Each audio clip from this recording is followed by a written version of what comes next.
Welcome back, friends. Come along with us to explore 2 of the U.S. Virgin Islands. We were lucky enough to call this our second visit to St. Thomas and St. John, so we will happily show you around if you're interested in visiting the islands for yourself. We flew into St. Thomas and had booked a 2-night stay at the Lindbergh Bay Hotel because it is only a few minutes walk from the airport. We were trying to limit the amount of days we had the car, as this was our largest expense of the trip, but completely necessary for getting around the island. You will want to get a small SUV or a Jeep to travel these roads. You are literally driving up and down mountains, so you'll want a vehicle with power. Anyway, the Lindbergh Bay Villa. We had a waterfront room with air conditioning and a hot shower, so we were happy with that. There weren't many other amenities though. The restaurant was closed due to it being the off-season, which is mid-April to mid-December, but to be fair, tons of places are closed during this time. Definitely pay attention to dates when booking your own trip. There was a bit of hurricane damage to the property and no sandy beach on the same side of the bay, but about a 5-minute walk away there was a beautiful beach along with a restaurant and a bar. The staff at Lindbergh Bay were super friendly and we had a good time with them at the bar our first night there. Also, $100 a night for ocean views wasn't too bad of a price. Overall, I would say this hotel is good for the travelers who would like a safe, cozy, air-conditioned place to stay with ocean views without all of the frills of a resort.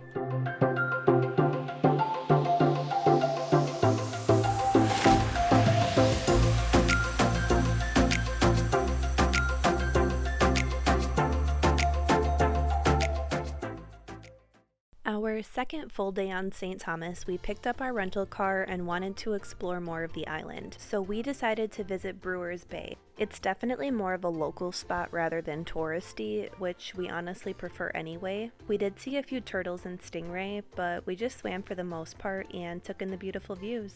This was also the day that we needed to check out of the Lindbergh Bay Hotel, which meant that it was time to repack everything and move on to our next rental, the Parakeet Hideaway.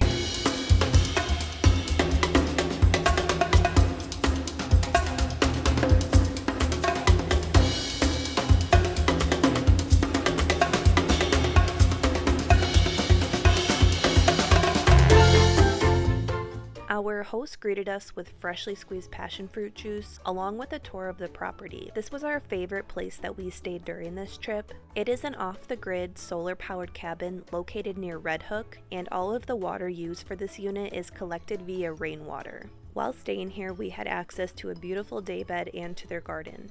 They encouraged us to pick any of the fruit or veggies that we wanted during our stay, and Michael made some bomb burritos with the most delicious spinach I have ever tasted. 10 out of 10 recommend this Airbnb for the wonderful hospitality and for the spinach.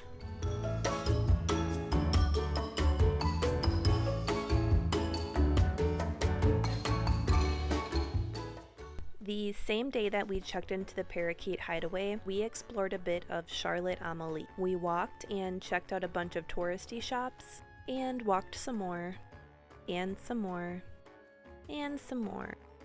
It was in the high 90s with high humidity, and by the time we got back to our car, we were drenched. Cute!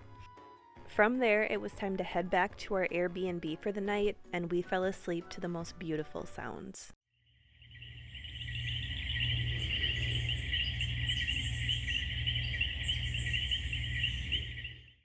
The next morning, we met up with my sister Angela and her husband Savan to walk down to the Mermaid's Chair on the far west side of the island. This was my and Michael's second time visiting this area.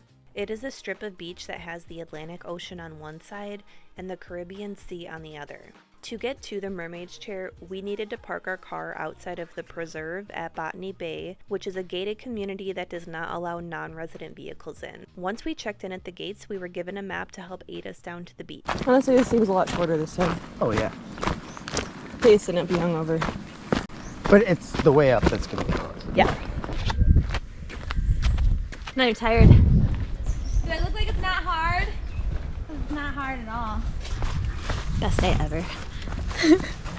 Angela would soon eat these words. But first, we made it down to the beach and explored a bit.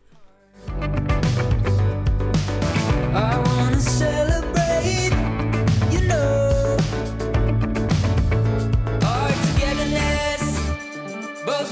flesh.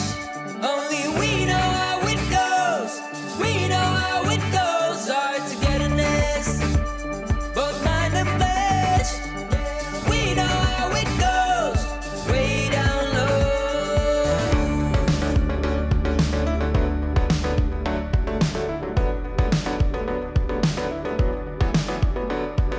I don't wanna push and pull, girl, come on, fool me once. Oh, I don't play rough. But it's the way up.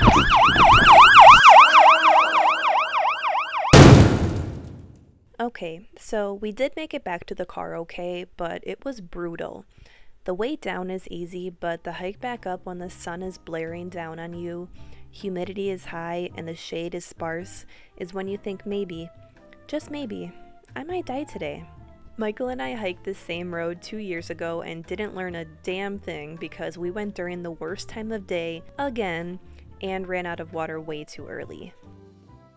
After we recovered from the hike, we headed to Megan's Bay to spend the rest of our afternoon swimming and snorkeling.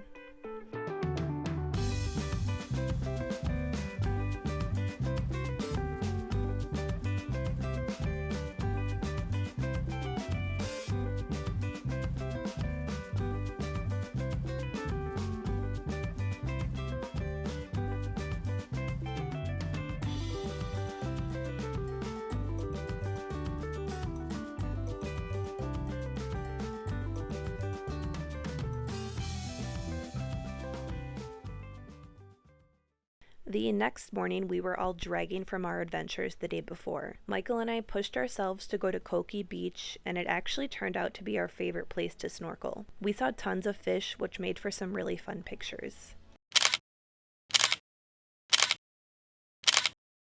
Once we were done at the beach, it was time to say goodbye to St. Thomas and take the short ferry ride over to St. John, where we would spend the rest of our trip at the Westin. Best part? We have roomies! Angela and Savan so graciously invited us to stay at this beautiful fancy resort with them. After checking in, we threw our swimming suits on and went to explore the private beach. It was a dud for snorkeling, but there was a restaurant right on the beach which was really nice and beautiful. Definitely more expensive than Michael and I typically like to spend on food on vacation, but the food we did get was so good. Michael even tried his luck with his metal detector, and you'll never guess what he found. A nickel. I found a nickel. It was still early in the day, so we decided to meander over to Trunk Bay. Oh, such a beautiful beach. I mean, come on. Are we watching National Geographic? What is this?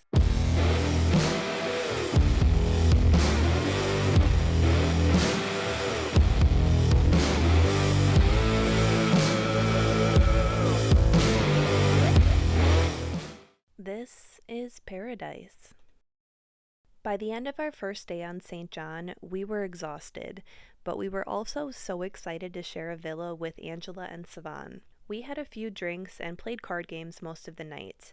Let's get a refresher on who won. Oh! Again! Angela. Good solid 0. Hey.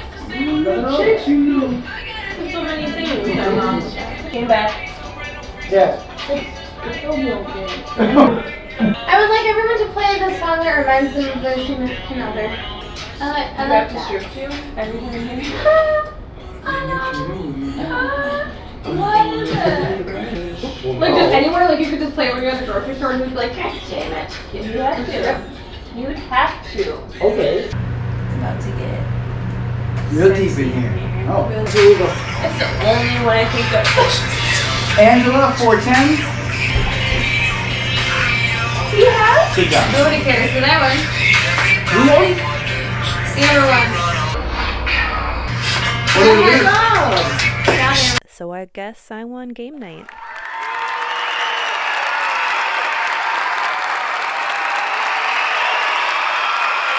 Our last few days in the Caribbean, we didn't film much, but we had the best time. We played a lot of card games, we swam, we snorkeled, we explored, we laughed a lot.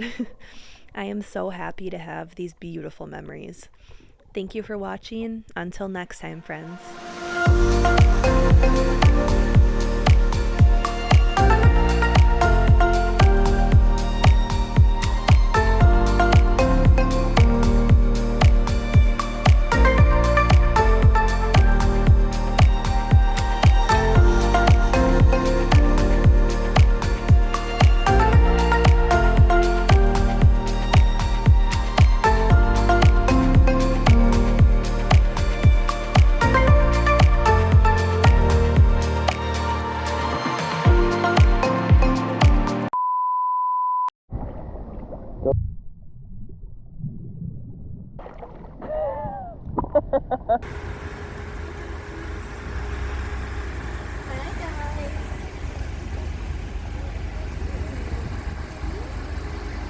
Excuse me, can you tell me?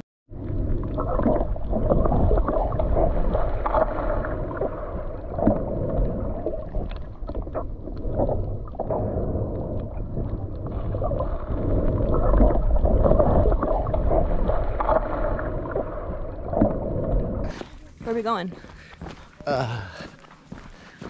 Handmaiden's Tale. No, where are we going? Mermaid's Beach. Mermaid's Chair. Yeah. This is the butthole of the mermaid. So It looks like it's not hard. It's not hard at all. Normal. Oh, somebody lives there. That's really cool. Talking and walking and talking about walking. You wanna go swimming tonight? I mean, you just said you're No, gonna do this something. is rum. That's all rum. You don't have to put more rum. There's Oh, rum. right. You just said you're gonna do something crazy. Rum. You said Romantic. This song reminds you. Correct. It's romantic.